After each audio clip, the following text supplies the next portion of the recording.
예수님을 믿는다라는 것은 예수님처럼 살아가는 것을 의미하죠.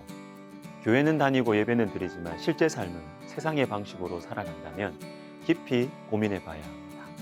물론 돈에 대한 상처가 있을 수 있습니다. 명예에 대한 집착이 있을 수도 있어요. 그러나 여러분, 예수님을 믿는 사람은 예수님을 따라가는 것입니다.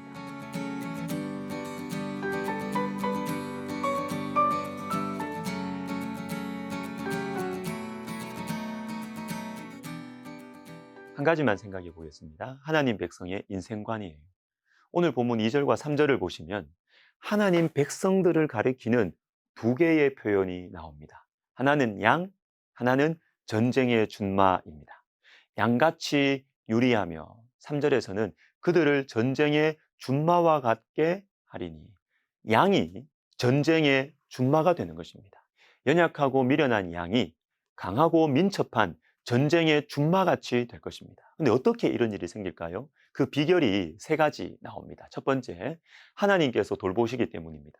3절을 읽어드릴게요. 만군의 여호와가 그 무리 곧 유다 족속을 돌보아 그들을 전쟁의 준마와 같게 하리니. 하나님께서 돌보시니까. 두 번째, 전쟁에 필요한 것들이 다 하나님으로부터 나오기 때문입니다. 4절을 봅시다.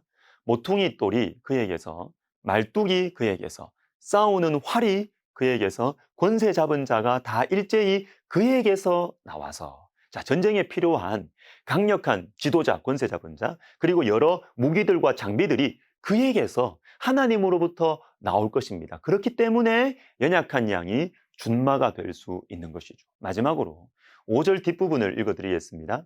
여호와가 그들과 함께 한즉 그들이 싸워 말탄 자들을 부끄럽게 하리라. 자, 저와 여러분은 양과 같죠.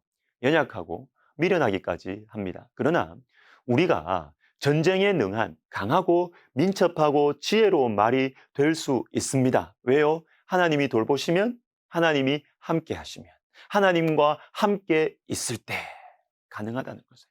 그래서 12절 말씀에는 이 하나님 백성의 인생관이 요약해서 나옵니다. 내가 그들로 나 여호와를 의지하여 견고하게 하리니 그들이 내 이름으로 행하리라. 나 여호와의 말이니라. 자, 견고하게 되는데 어떻게? 여호와를 의지하여 견고하게 된다라는 이 말씀이 중요해요. 여러분, 이것이 하나님 백성의 인생관입니다. 연약한 양과 같은 저와 여러분이 강하고 민첩한 전쟁의 준마로 이 세상을 살아갈 수 있는 비결은 여호와를 의지하여 견고하게 되는 것입니다. 자, 미가서 5장에도 양과 전쟁의 준마, 이 오늘 본문 같이 똑같은 하나님 백성에 대해서 대조되는 표현이 나와요. 미가서 5장 7절에 야곱의 남은 자는 많은 백성 가운데 있으리니 그들은 여호와께로부터 내리는 이슬 같고 풀 위에 내리는 단비 같아서 사람을 기다리지 아니하며 인생을 기다리지 아니할 것이며 8절 그들은 수풀의 짐승들 중에 사자 같고 양떼 중에 젊은 사자 같아서 만일 그가 지나간즉 밟고 찢으리니 능히 구원할 자가 없을 것이라.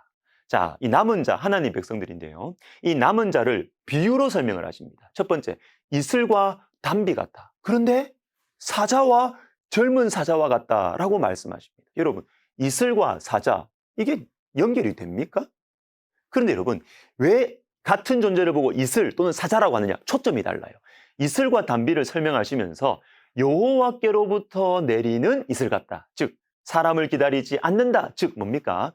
이슬과 단비의 특징은 사람의 능력을 의지하지 않고 하나님만 바라보는 것입니다. 하나님만. 또 하나의 표현이 뭐냐면 사자입니다. 사자. 사자는 강합니다. 능력이 있습니다. 그런데 여러분 보세요. 이슬이 사자예요. 단비가 젊은 사자입니다. 여기에서 우리는 저와 여러분이 살아가는 하나님 백성의 인생관을 발견할 수 있어요.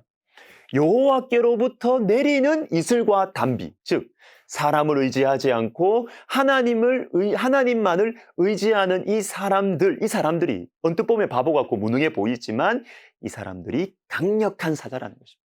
사랑하는 여러분, 우리는 이렇게 살아갑니다. 이슬과 단비처럼 하나님만 의지해서 살아가요. 연약해 보이죠. 그러나 우리가 지나가는 곳은 사자의 흔적이 남을 것입니다. 우리 주 예수님께서 이렇게 사셨어요. 요한계시록 5장을 봅시다. 5절에 장로 중에 한 사람이 내게 말하되 울지 말라. 유대 지파의 사자 다윗의 뿌리가 이겼으니 6절 내가 또 보니 보좌와 내 생물과 장로들 사이에 한 어린 양이 서 있는데 일찍이 죽임을 당한 것 같더라. 자, 예수님을 소개하는 표현이 두 개가 나와요. 두 개. 유대 지파의 사자, 라이언, 사자. 그런데 일찍이 죽임을 당한 어린 양. 여러분, 예수님은 동물의 왕, 사자이십니다. 능력이 있으세요. 왕이세요. 그런데 이 예수님께서 어떻게 일하셨는가? 우리를 어떤 방식으로 구원하셨느냐 하면 일찍이 죽임을 당하신 어린 양의 방식으로. 이게 바로 예수님의 일하시는 방식이고 이기시는 방식이에요. 사자이시지만 어린 양의 방식으로. 왕이시지만 죽으심으로, 낮아지심으로, 섬기심으로 일하시는 것입니다. 저와 여러분도 예수님의 방식으로 살아가야 하겠죠. 사자이면서 어린 양이신 예수님을 따라가는 구체적인 방법, 어떻게? 이어서 나옵니다. 8절에 성도의 기도드리라. 힘을 사용하지 않고 엎드리는 것이죠. 맞대응하지 않고 하나님께 기도하는 것입니다. 하나님의 백성들은 그래서 기도로 살아가고 기도로 문제를 해결하고 기도로 원수들을 이기는 것입니다. 기도하지 않으면요, 어린 양의 길 따라갈 수 없어요. 어린 양의 승리를 누릴 수 없는 것입니다. 기도하겠습니다. 하나님 아버지, 사자와 어린 양, 단비와 사자, 어린 양과 전쟁의 준마, 주님을 의지하며 기도하며 살아가는 저희들 되게 하여 주옵소서. 예수님의 이름으로 기도드립니다. 아멘.